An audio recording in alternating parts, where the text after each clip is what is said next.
Lo que voy a compartir en esta mañana es una síntesis, fruto del trabajo de 6 años de estudio que culminaron con el máster en teología y cuya tesis trabajé en el tema de la libertad, precisamente pensando en el interés que me manifestó Marcelo en tocar temas éticos. Pensé, bueno, pues este es un buen inicio para tratar un tema profundamente relacionado con la ética, como es el tema de la libertad. Tranquilos que el trabajo de 100 páginas de la tesis pues no va a significar que me voy a quedar aquí todo el día, porque si no, no sería provechoso para ninguno. Pero espero que la síntesis de ese trabajo sea de bendición para todos vosotros.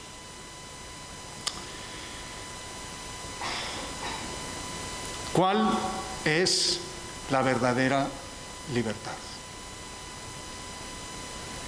Esta es una pregunta que nos inquieta a todos, porque todos tenemos interés en conocer los límites de nuestras decisiones y también conocer las consecuencias que éstas conllevan.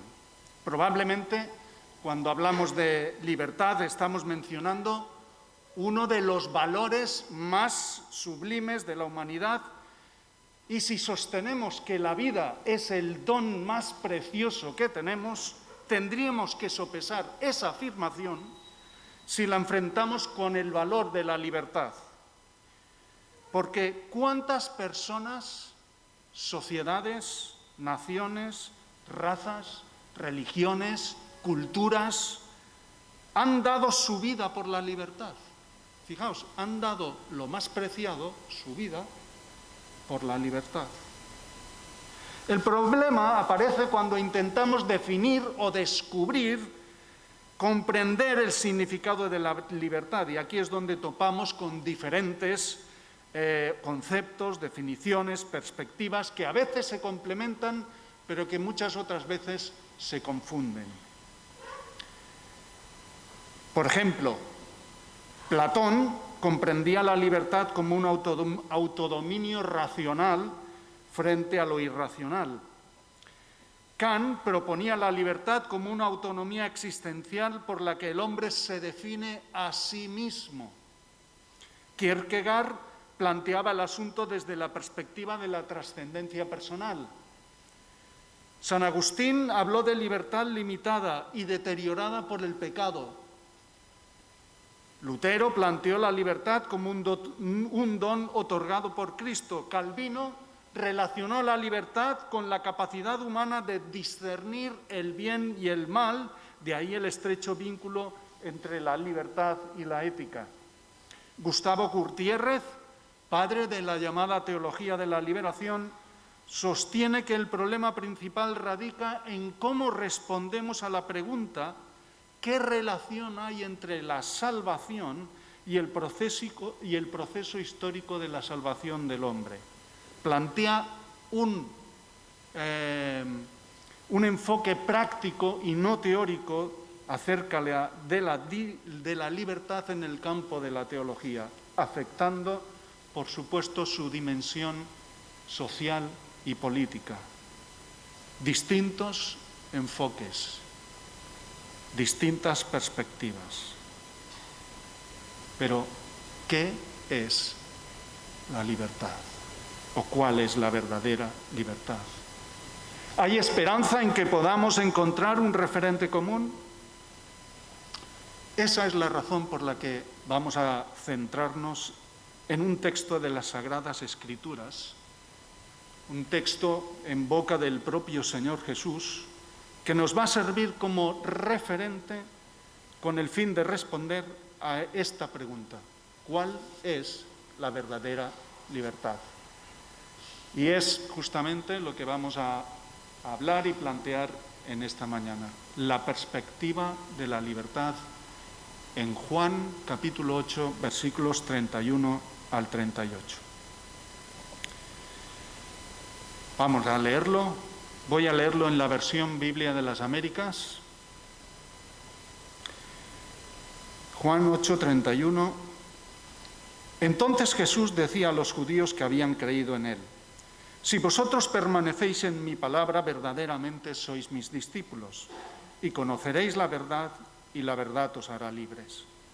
Ellos le contestaron: somos descendientes de Abraham y nunca hemos sido esclavos de nadie. ¿Cómo dices tú seréis libres? Jesús les respondió: en verdad os digo que todo el que comete pecado es esclavo del pecado. Y el esclavo no queda en la casa para siempre, el Hijo sí permanece para siempre. Así que si el Hijo os hace libres, seréis realmente libres. Sé que sois descendientes de Abraham y sin embargo procuráis matarme porque mi palabra no tiene cabida en vosotros. Yo hablo lo que he visto con mi Padre, vosotros entonces hacéis también lo que oísteis de vuestro Padre. Se trata de un fragmento de un discurso de Jesús que comienza en el versículo 12 del capítulo 8 y termina en el versículo 59. Una discusión conversacional entre los judíos y Jesús, con algunos discípulos de por medio. Es una conversación que Jesús usa para confrontar a estos judíos con sus tradiciones y falsas expectativas acerca del Mesías. Jesús, en esta selección, pone de relieve las condiciones para aquellos que han manifestado aparentemente su fe en él. Tal como observamos, Jesús saca a colación el tema de la libertad como referencia para poner el dedo donde escuece.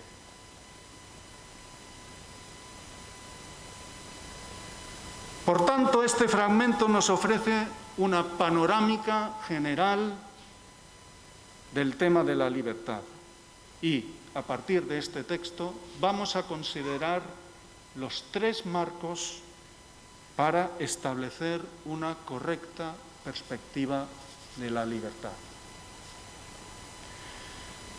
Los 3 marcos para establecer una correcta perspectiva de la libertad. El primer marco, el marco relacional o marco de relación. Versículo 31. Entonces Jesús decía a los judíos que habían creído en él: si vosotros permanecéis en mi palabra, verdaderamente sois mis discípulos. Si observamos el contexto del discurso, nos daremos cuenta que Jesús provoca admiración incluso entre sus opositores.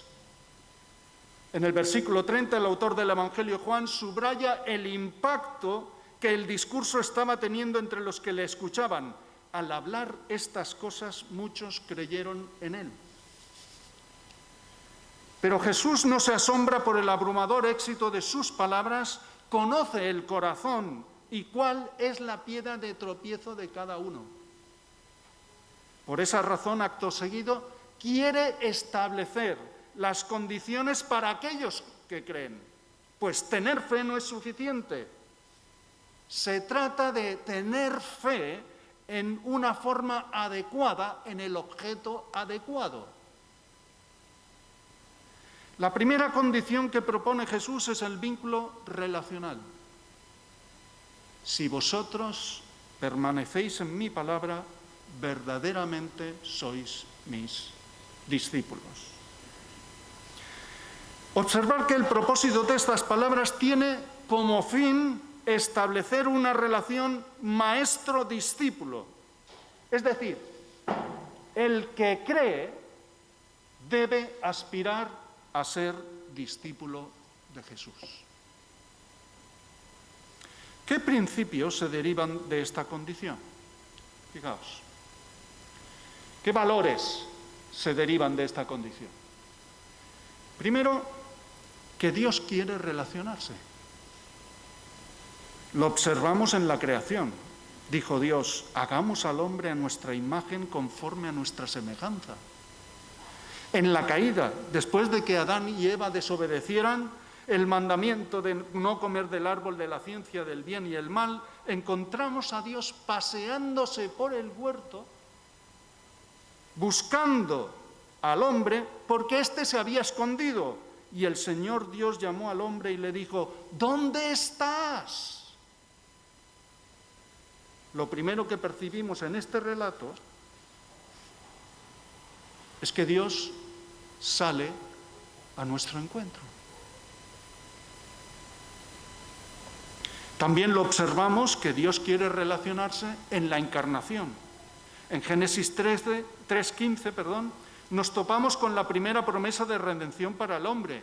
Y en Gálatas 4:4 el apóstol Pablo nos recuerda el cumplimiento de esa promesa. Pero cuando vino la plenitud del tiempo, Dios envió a su Hijo, nacido de mujer, nacido bajo la ley, a fin de que redimiera a los que estaban bajo la ley, para que recibiéramos la adopción de hijos. Es decir, Dios se encarna en su Hijo para, desde la propia humanidad, redimir a la humanidad. Está claro, Dios ha salido de paseo. Ha salido de paseo por esta tierra y está preguntándonos a todos y cada uno de nosotros, ¿dónde estás? ¿Dónde estás? También observamos como un valor que se trata de una relación con formato. No es cualquier tipo de relación. Es una relación con unas características. Veamos cuáles son estas características. El verdadero discipulado tiene como base la confianza. Y esa es la primera característica. Se trata de una relación de confianza. Dice que muchos creyeron en él.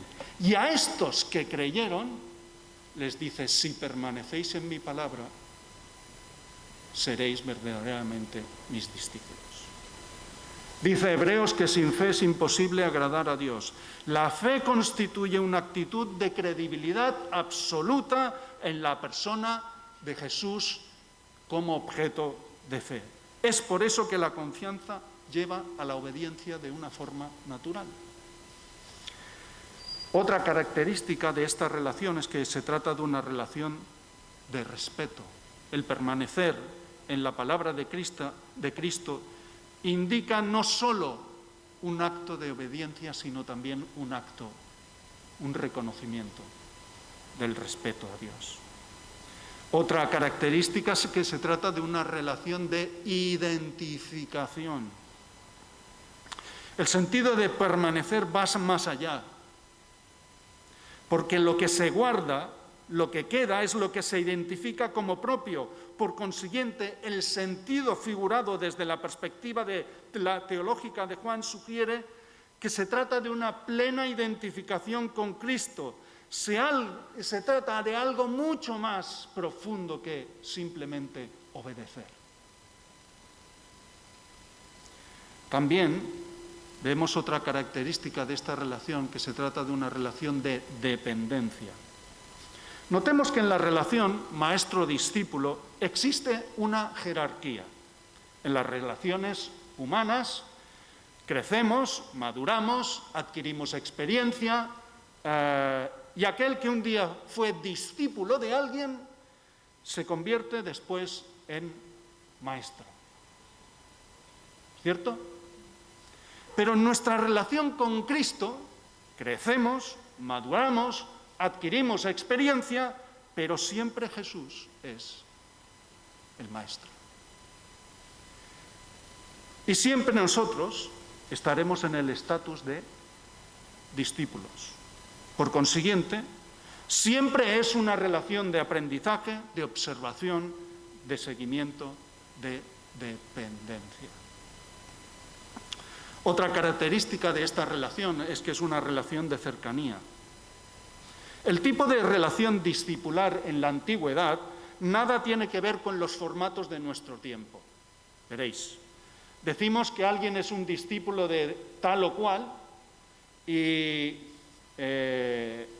porque sigue los valores, principios, enseñanzas, pero el maestro puede vivir en Tokio y el discípulo en Berlín. Hoy la tecnología permite estas cosas. En los tiempos de Jesús el concepto de discípulo era el de un seguidor, pero no en sentido figurado. El discípulo seguía al maestro a todas partes, todo el tiempo. Vamos, no lo seguía, lo perseguía. La relación que Dios quiere con nosotros es una relación de proximidad, de cercanía. También observamos que se trata de una relación de honestidad. Y aquí debemos anotar el adverbio usado por Jesús. Si permanecéis en mi palabra, verdaderamente sois mis discípulos. Es decir, genuinamente, auténticamente. Establecer una relación con Dios es imposible si no somos sinceros desde el minuto 1. Fijaos qué es lo que Jesús más detesta de los religiosos de la época. La hipocresía. La hipocresía. Y aquí tenemos un grave problema, porque solemos estar más preocupados de nuestra imagen que por nuestro verdadero estado. Dios se quiere relacionar con personas reales, no con fantasías, no las fantasías que nosotros tenemos de nosotros mismos.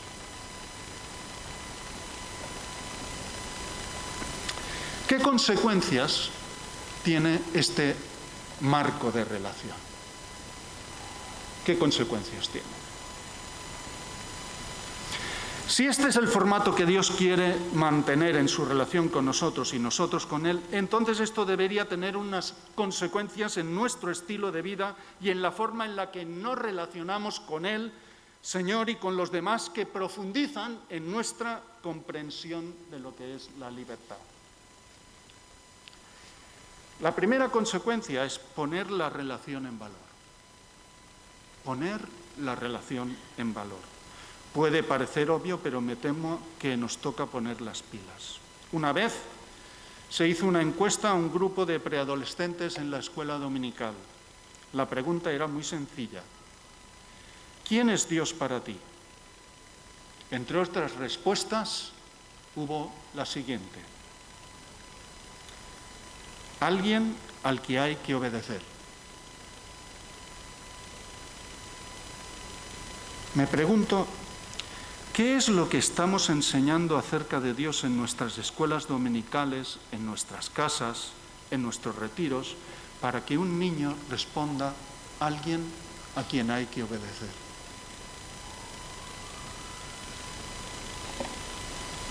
Esta respuesta lleva implícita una carga muy negativa.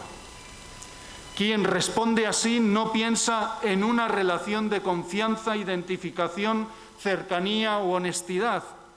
Quizás sí de respeto, pero más por miedo que por amor. Este tipo de relación no libera. No tiene nada que ver con la libertad de la que nos habla Jesús. Otra consecuencia es que no debemos imponer más cargas de las necesarias. El que enseña un tipo de relación fundamentada en la obediencia siempre está más preocupado por transmitir las obligaciones que por transmitir los deleites de la relación misma. Está siempre más preocupado por el hacer que por el ser.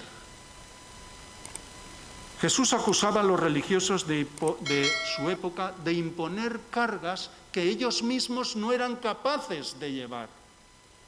Qué pronto olvidamos que nada hemos hecho por salvarnos, que somos salvos por gracia ayer y hoy y por los siglos. Y otra consecuencia de este marco de relación es el reconocimiento de nuestra condición. Esto significa que Dios asume nuestras debilidades, nuestros límites, nuestra impotencia. Como dice el Salmo 103, 14, porque Él sabe de qué estamos hechos, se acuerda de que somos solo polvo. ¿Acaso pensamos que nuestra perversa naturaleza se borra de un plumazo después de la conversión? Abraham e Isaac fueron mentirosos compulsivos. Jacob, un estafador. Moisés perdió los papeles. David fue un adúltero y asesino. José, un presuntuoso. Pedro, un impetuoso.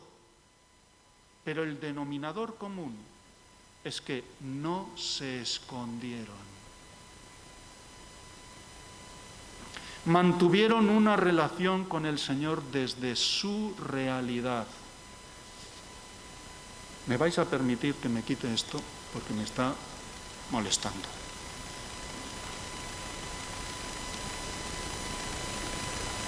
Fueron auténticamente débiles delante de Él. Pero lo que más nos sorprende es que por ello ninguno de ellos fue rechazado por Dios. ¿Os dais cuenta? Se mostraron, todas tenían estas virtudes,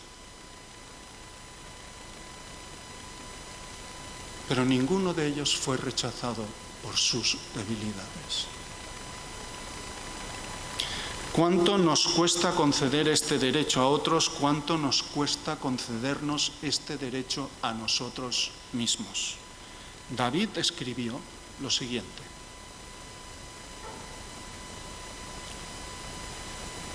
Jehová es mi pastor.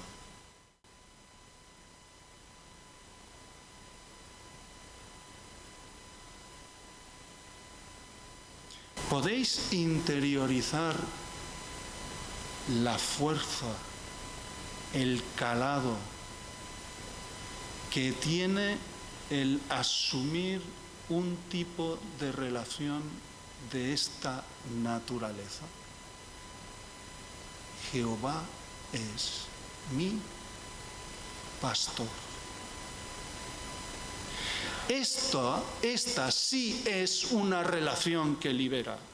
No cabe duda de que el primer marco fundamental para experimentar una verdadera libertad es la de una relación genuina con Cristo, y que por genuina no decimos perfecta, inmaculada, sin mancha, sino auténtica, real, transparente, respetuosa, cercana.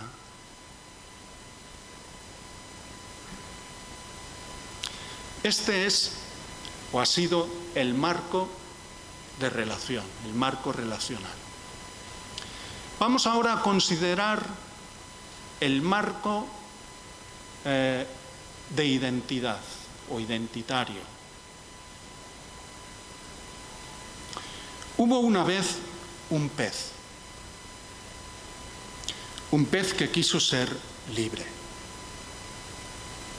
Quería conocer el desierto del Sahara. Saltó a tierra y murió.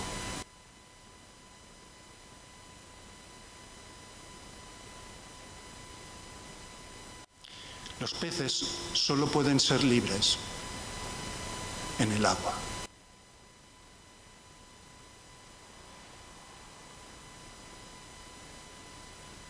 ¿Cuál es la verdadera libertad?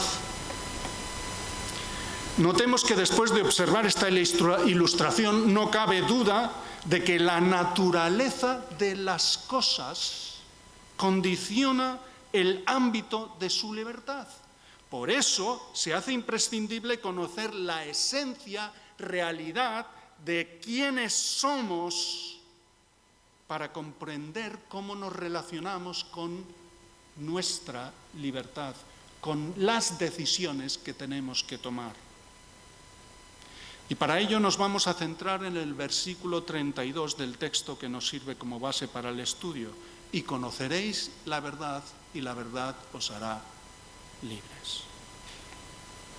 Sintácticamente no podemos coger este texto sin el contexto del versículo 31. La conjunción y establece una relación de conexión con la frase anterior. Si permanecéis en mi palabra, sois verdaderamente mis discípulos y... Por lo tanto, no es una frase aislada, sino que tiene como referencia lo anterior. Y esa acción tiene estas tres consecuencias. Si permanecéis en mi palabra, sois mis discípulos y conoceréis la verdad y la verdad os hará libres. Esto quiere decir que el marco de identidad para la libertad no se puede entender sin el marco de relación. Hemos sido creados para amar a Dios, creados para relacionarnos con Él. No lo podemos obviar. Esto nos lleva a considerar la verdad como objeto de conocimiento. Dice, conoceréis la verdad. Lo cierto es que considerar el tema de la verdad daría para mucho. Pero, ¿cuál es el sentido de conocer? El verbo griego que emplea para conocer transmite la idea de asimilar algo como propio. Y es decir, aquello que llega a conocer, aquello que se llega a conocer, llega a formar parte de nosotros mismos, de uno mismo. Por consiguiente, no se trata de un conocimiento intelectual o filosófico, sino de un conocimiento que integra la verdad en el ser, dentro de nosotros mismos. Y eso nos lleva a considerar la definición de verdad. En el griego, el diccionario Vine del Nuevo Testamento define la palabra aletheia, verdad, como la realidad que se encuentra en la base de la apariencia, la esencia manifiesta y veraz de algo. Es decir, verdad tiene que ver con lo auténtico, lo real, lo que es, en contraposición a lo falso, lo irreal, lo que no es.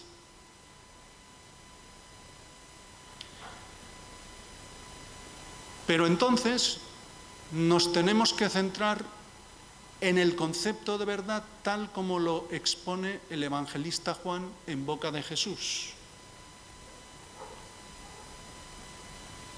La verdad de la que se habla en Juan está directamente relacionada con la palabra de Cristo y con Cristo mismo, aspecto que se refuerza en el Evangelio con afirmaciones como las siguientes. Por ejemplo, Juan 1,14 dice, y el Verbo se hizo carne y habitó entre nosotros y vimos su gloria, gloria como del unigénito del Padre, lleno de gracia y de verdad.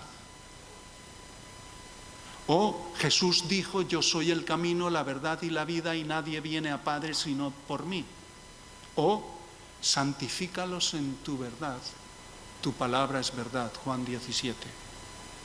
Por consiguiente, podemos afirmar que la verdad de la que habla Jesús en su discurso es todo aquello que se ajusta a la realidad, autenticidad de la palabra de Dios y está revelada en Cristo mismo, Jesús el Verbo, la palabra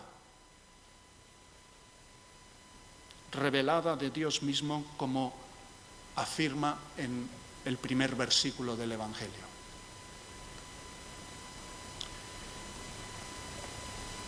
Seguidamente, la verdad se constituye como agente de liberación y la verdad os hará libres. En la sentencia "la verdad os hará libres", la palabra verdad pasa de ser objeto a ser sujeto, y esto implica que no tenemos que hacer nada para que la verdad actúe, solo tenemos que conocerla. Es decir, la libertad es directamente y proporcionalmente consecuencia del conocimiento de la verdad. El verbo que se emplea en griego para hacer libres es una sola palabra que se traduce por liberar y está directamente relacionada con la liberación de la esclavitud. Por tanto, la verdad es una verdad que libera. Cuando declara "la verdad os hará libres", está afirmando que aquellos que llegan a ser discípulos han sido esclavos de algo o alguien, y esto lo entendían perfectamente los judíos por la reacción que tienen en el versículo 33. Luego vamos a ver un poquito más esa reacción. ¿Qué implicaciones tiene este concepto de conocer la verdad, de lo auténtico, lo genuino, que está enraizado en la palabra y en el ser de Cristo mismo? ¿Qué implicaciones tiene? Primero, la verdadera libertad reside en el ser. La identificación de la libertad con la verdad, con lo que es, con lo auténtico, nos ofrece una dimensión distinta. No es solamente tomar decisiones. No es hacer lo que a uno le dé la gana. Ser libre es vivir conforme a la verdadera naturaleza de quienes somos. Somos seres creados para amar y glorificar a Dios. Así que ese es nuestro agua. Y cuando el hombre olvida ese agua, cuando el hombre olvida que es un ser creado y que su destino es vivir para glorificar a Dios, ¿sabéis qué ocurre? Muere.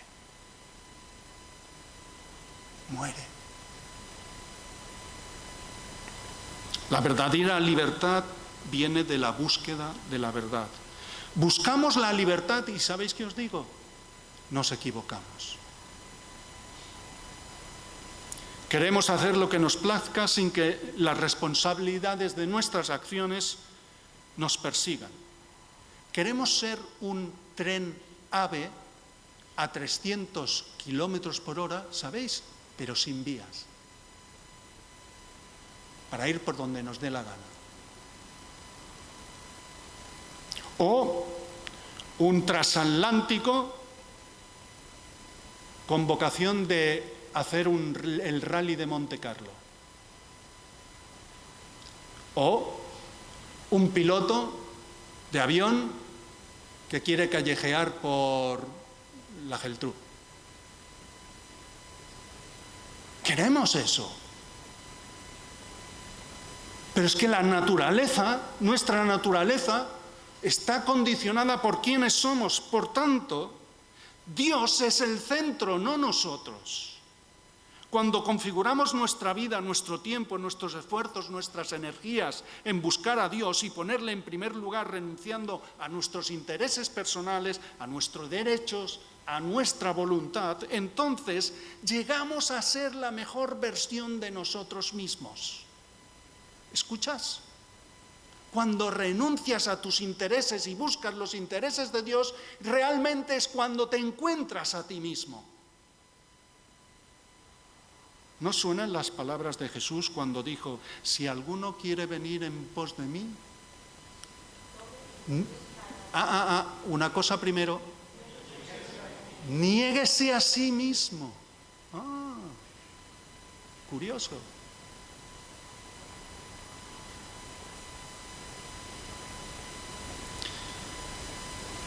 Y otra consecuencia es que la verdadera libertad está acotada.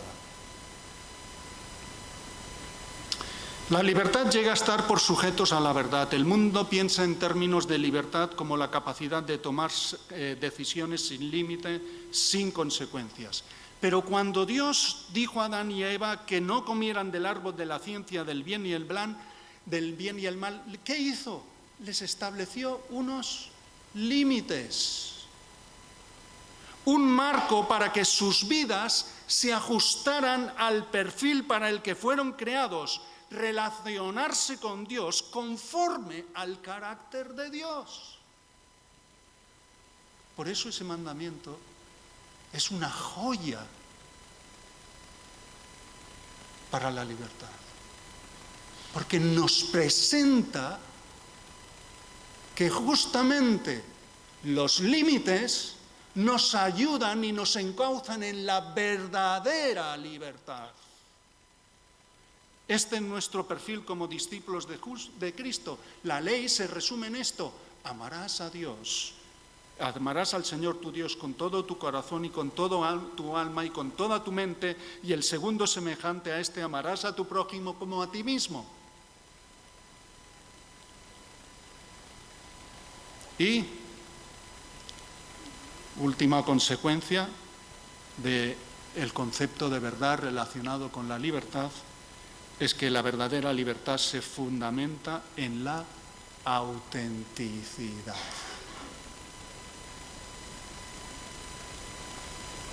Muchos quieren y hablan de libertad en este país, pero mienten como cosacos. Se ve que los cosacos eran muy mentirosos.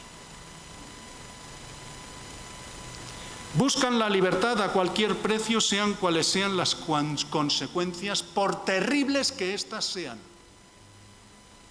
No existe la verdadera libertad sin autenticidad. No sé si somos conscientes de cuántas ataduras nos imponemos e imponemos a otros por la necesidad de mantener o proyectar una imagen de integridad de la que adolecemos. Juzgamos y al juzgar nos hacemos esclavos de nuestro juicio y además encadenamos a otros. Decidme, ¿con qué persona os sentís mejor? Yo os voy a decir con quién. Normalmente, con aquella persona con la que nos podemos mostrar débiles, vulnerables, avergonzados y sin embargo recibidos, aceptados y amados. Esta es la persona con la que yo quiero estar, que me ve tal cual soy y no le importa. ¿Cuánto añoramos este tipo de relación, este tipo de libertad? Este tipo viene con la verdad que emana de las Sagradas Escrituras, viene de Cristo mismo. Solo tenemos que profundizar en la verdad y la libertad llegará por sí misma. Y conoceréis la verdad y la verdad os hará libres.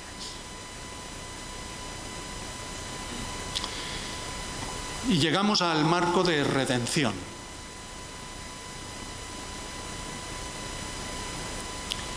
El último marco de esta reflexión. C.S. Lewis escribió una frase célebre en un ensayo que presentó en Oxford en 1944, titulado ¿Es poesía la teología? La frase es la siguiente: creo en el cristianismo como creo que el sol ha salido. no solo porque lo veo, sino porque gracias a Él puedo ver todo lo demás. Con esta frase, C.S. Lewis nos ofrece una perspectiva global, integral de la fe cristiana. El cristianismo no es solo un sistema religioso, una suma de valores, un cúmulo de historias más o menos extraordinarias, es una interpretación de la historia, y de la historia en mayúsculas. Una comprensión existencial del universo que nos rodea, en el cual nos movemos y existimos como raza humana. Esta es la perspectiva que presenta el apóstol Pedro cuando escribe en 1 de Pedro 1, 18 y 20. Dice: sabiendo que no fuisteis redimidos de vuestra vana manera de vivir heredada de vuestros padres con cosas perecederas como oro o plata, sino con sangre preciosa como de un cordero sin tacha y sin mancha, la sangre de Cristo, porque Él estaba preparado desde antes de la fundación del mundo, pero se ha manifestado en estos últimos tiempos por amor a vosotros. Proyecta la redención en la eternidad. Aquí tenemos condensada la presentación del plan de Dios, del plan de redención de Dios para la humanidad. Un plan previsto desde antes de la creación. Un plan diseñado antes de la caída, antes de la irrupción del pecado. Esto significa que el plan de redención no aparece en la historia o en la mente de Dios para arreglar un descosido. Dios diseña el plan, descosido incluido. Diseña el plan con un descosido.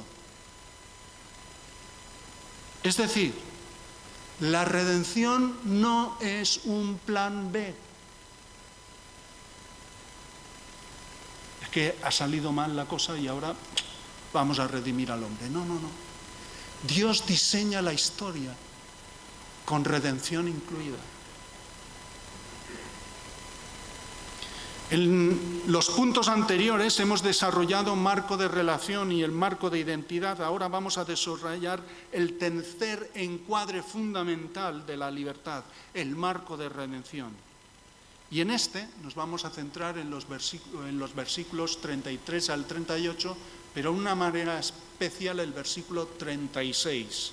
Así que si el Hijo os hace libres, seréis realmente libres. Observemos el contexto. Jesús causa tal admiración que muchos creyeron en él. ¿Será este el Mesías? Versículo 30. Se preguntarían algunos, el punto de referencia es la confianza en su palabra. Si permanecéis en mi palabra, verdaderamente sois mis discípulos y conoceréis la verdad, y la verdad os hará libres. Y aquí es donde vemos el primer tropiezo. Aquellos que escuchaban a Jesús podían aceptar el requerimiento del discipulado, incluso el conocimiento de la verdad. Pero reconocer que necesitaban ser liberados era otra cosa. Versículo 33. Somos descendientes de Abraham y nunca hemos sido esclavos de nadie. ¿Cómo dices tú seréis libres? En otras palabras, nosotros esclavos, ¿de qué vas? Eso es lo que responden a Jesús. ¿Nosotros esclavos? Venga, hombre. Estos judíos tenían tal orgullo que perdieron la memoria de un plumazo.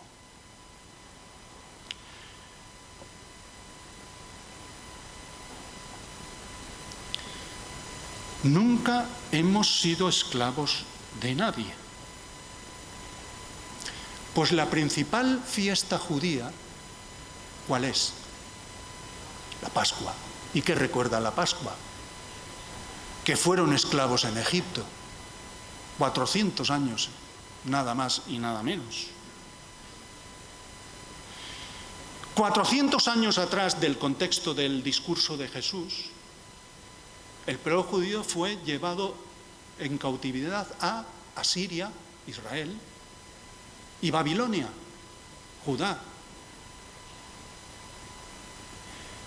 Además, durante esos 400 años, Palestina estuvo ocupada por medos, persas, griegos, y los judíos estuvieron sometidos a ellos. Aún más, en ese momento contemporáneo, Judea era una provincia romana. ¿Esclavos?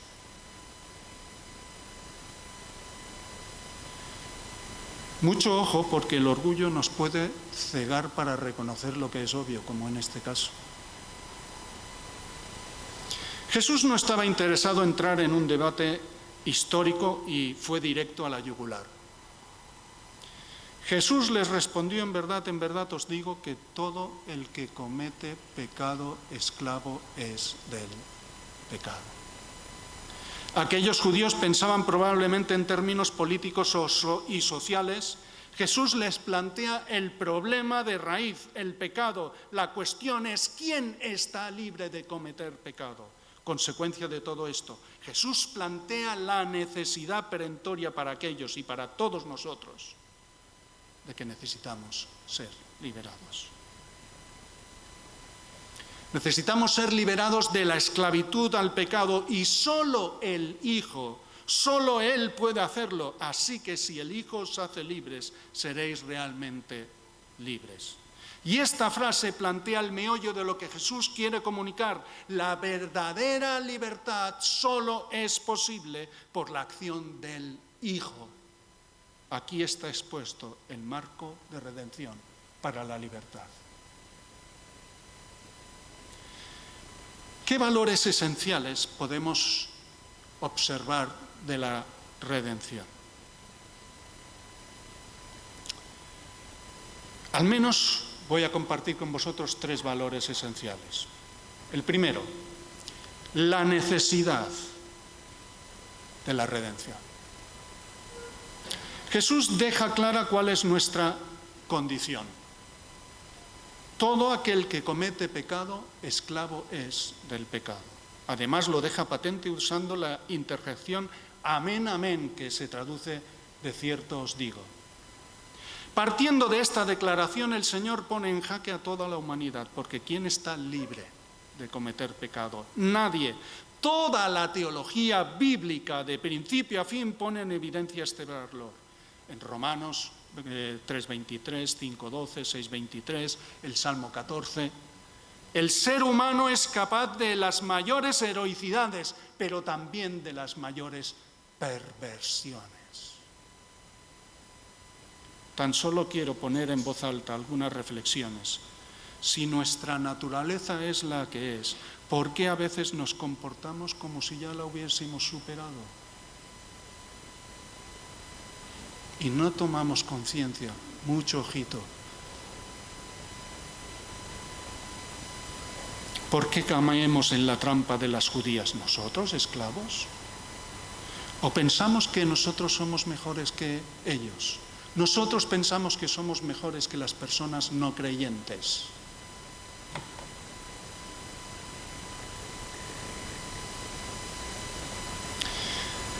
Segundo valor de la redención, la impotencia para nuestra propia redención. La alusión de Jesús al hijo de la casa, en versículos 34, y sus privilegios en contraste con las del esclavo, pretende poner de relieve la incapacidad del esclavo para salir de su condición de esclavo.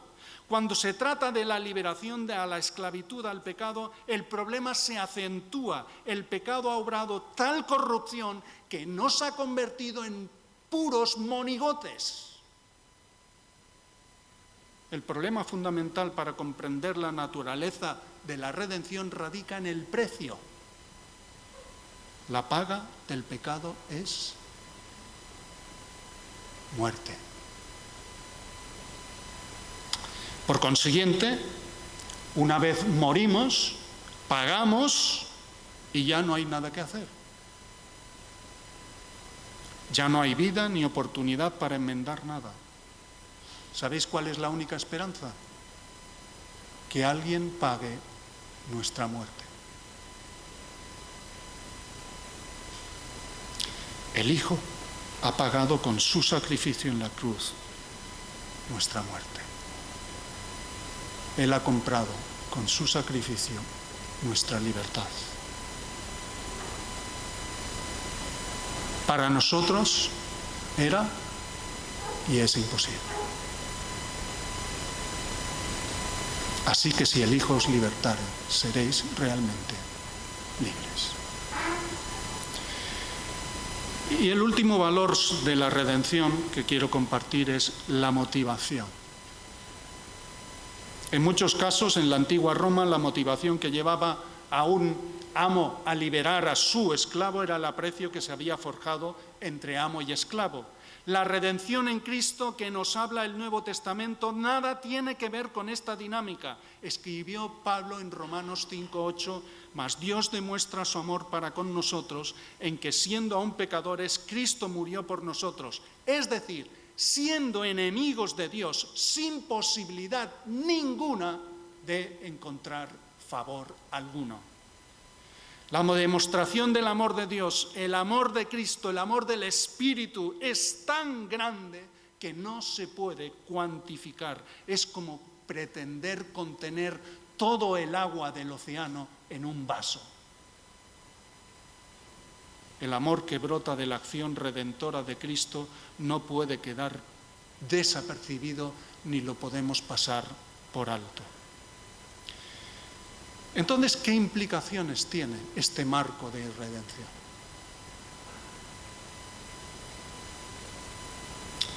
Pues que la verdadera libertad es un don, un regalo. Cuando Jesús menciona que la verdad os hará libres, o si el Hijo os libertare, os hace libres, seréis realmente libres, está planteando la libertad como una consecuencia de la verdad y de la acción del Hijo, de sí mismo. Es decir, la libertad se nos es concedida como un don, como un regalo. Jesucristo ganó nuestra libertad en la cruz con su sacrificio. Él nos ha libertado de la tiranía del pecado. Nada hemos tenido que hacer para adquirir ni disfrutar de la libertad. Se obtiene solo por la confianza en la palabra de Cristo, por asimilar la libertad y hacerla propia. Esto significa que nuestra actitud a la hora de vivir la ética cristiana tiene que tener como trasfondo la gratitud, no el temor. Se trata de obedecer y guardar la palabra de Dios por voluntad propia, por gratitud, por amor, no por miedo. Aunque tenemos esto bien claro, a veces tenemos la tendencia de ponernos cargas y ponérselas a otros. Otra consecuencia, otra implicación, es que la verdadera libertad confronta el pecado. La advertencia de Jesús a los judíos que le escuchaban: pone el dedo donde más les escuece. No pueden aceptar su condición de esclavos del pecado. Su imagen se vería afectada porque vivían para rendirse culto a sí mismos y no a Dios. Cuando aceptamos el Evangelio, asumimos un compromiso de vivir conforme a la ética del reino de Dios, a la ética del Evangelio. Y Pablo en Romanos nos lo recuerda.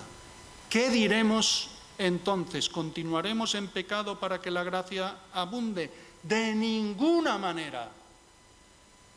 Nosotros que hemos muerto al pecado, ¿cómo viviremos aún en él?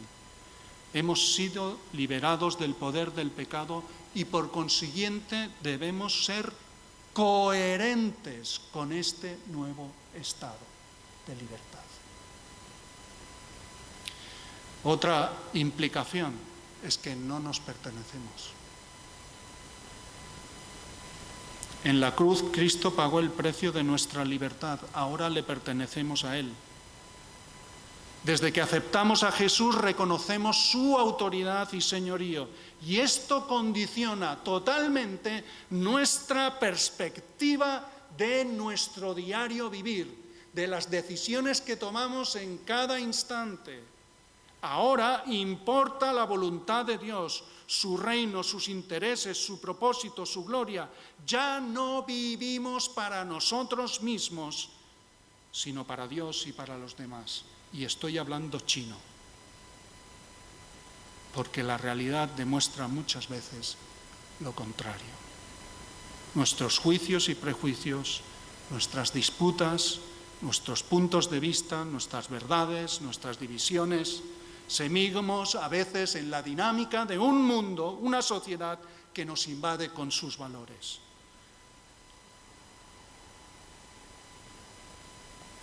La siguiente implicación es que la verdadera libertad y su relación con la cruz. Jesús no menciona la cruz en el discurso de forma explícita, pero está presente implícitamente en el anhelo del Hijo de liberar a los suyos. Así que si el Hijo os hace libres, seréis realmente libres. Ya hemos observado que el concepto de redención implica el pago de un precio. No es gratis. Por esa razón, cuando analizamos la gracia de Dios como un don gratuito, podemos ser llevados a confusión. Porque ciertamente la salvación, la redención, es un don gratuito de parte de Dios para nosotros, siendo justificados gratuitamente por su gracia por medio de la redención que es en Cristo Jesús, escribió Pablo. Pero no fue gratis para el Redentor. Por consiguiente, el acto de liberación del Hijo en Juan 8:36 merece un reconocimiento especial. Por un lado, la cruz nos plantea una contradicción extraordinaria. Aquel que aglutina en su sentido más absoluto la vida, moría humillado en un instrumento de ejecución y tortura, la cruz. Fijemos la mirada en Jesús, el iniciador y perfeccionador de nuestra fe, quien por el gozo que le esperaba soportó la cruz, menospreciando la vergüenza que ella significaba, y ahora está sentado a la derecha del trono de Dios. Hebreos 12:2, según la Nueva Versión Internacional. Una vergüenza difícil de comprender. En realidad, un misterio insondable que ha quedado registrado para la eternidad y que nos habla de la gloria de Dios con una voz más fuerte que toda la creación. Es decir, la verdadera libertad fue alcanzada a los pies de la cruz. Ahora, los hijos de Dios, de los que habla Juan en su prólogo, disfrutan de la verdadera libertad en el marco de una relación de amor con el Padre Celestial. Y por mucho que escribamos y reflexionemos y sermoneemos, por mucho que estudiemos, poco énfasis le daremos al sacrificio de Cristo a nuestro favor para darnos libertad. En esta reflexión hemos desarrollado la perspectiva de la libertad centrada en un pequeño discurso de Jesús. Hemos prestado atención a los tres marcos que engloban la perspectiva de la libertad según Juan, capítulo 8, versículos 31 al 38. El marco de relación, el marco de identidad y el marco de redención. Del marco de relación hemos aprendido que el Señor quiere relacionarse con nosotros y que es imposible la libertad si no mantenemos una relación viva, genuina, dependiente con Él, como la de un discípulo con su Maestro. Del marco de identidad hemos extraído que la verdadera libertad es aquella que se identifica con la verdad, que se identifica con Cristo, que busca esa verdad desde la autenticidad y transparencia del ser. Del marco de redención hemos contemplado el gran amor de Dios, que ha dispuesto un plan para rescatar, liberar a la humanidad de su esclavitud al pecado, de su vanidad y orgullo, para hacer de nuestras vidas un sujeto al servicio de la gloria de Dios y de los demás. ¿Quieres ser libre? ¿Quieres experimentar la verdadera libertad? ¿Quieres llegar a ser y experimentar la mejor versión de ti mismo como ser humano?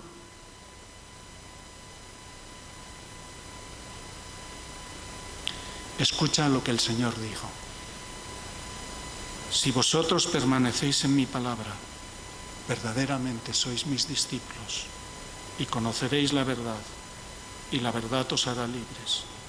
Así que si el Hijo os hace libres, seréis realmente libres.